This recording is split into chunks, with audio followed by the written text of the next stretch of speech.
Welcome to another Unitrend Certified Administrator course. Today we'll be showing you how to complete the initial setup wizard of your Unitrends appliance.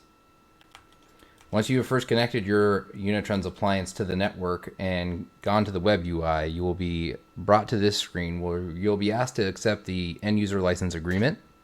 Then we'll need to go in and set our time zone and choose if we'd like to use NTP.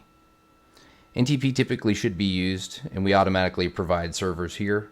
This just ensures that if the clock tends to drift on the system, that it'll automatically keep this in time. From there, we'll need to set the host name of the machine, in this case HVUB1, and the domain here is selab.unitrends.com.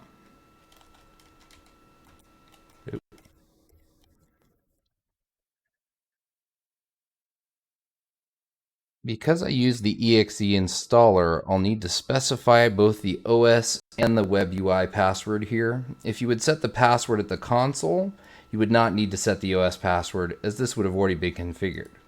The web UI password gives us access to the HTTP UI that we're accessing right now, but both users are called root for this. The passwords are just maintained separately. From there, we can go in and configure our email reporting. Please note that if you're using Office 365, you should not be using smtp.office365.com. You should be using the long name. In our case, if we were to go to MX Toolbox and look up unitrends.com, you would see that ours is unitrends-com.mail.protection.outlook.com. This is what should be used when you're setting up your email configuration.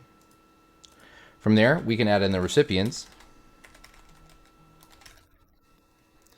System being low-level reports like hard drive failures, system updates, or anything else that's core to the low-level system stuff. A job summary is sent every day at 8 a.m. that lets you know what happened in the last 24 hours and lets you know if there are any failures that occurred. This is the general report most people look at just to ensure that everything was backing up and that there were no failures. But of course, if a failure does occur, you want to be notified about it right away, so any users that need to get those notifications would get these failure emails. When I hit finish here, this is going to go through and start to configure my storage, as it was already added to the VM before we started the machine. With physical appliances, of course, this is also automatically configured, since physical appliances already have all the storage that they'll ever have.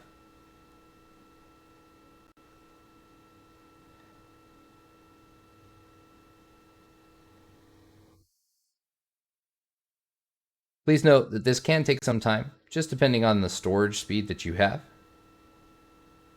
One of the first processes we do is moving the database off of the backup storage, the OS storage, and onto the backup storage.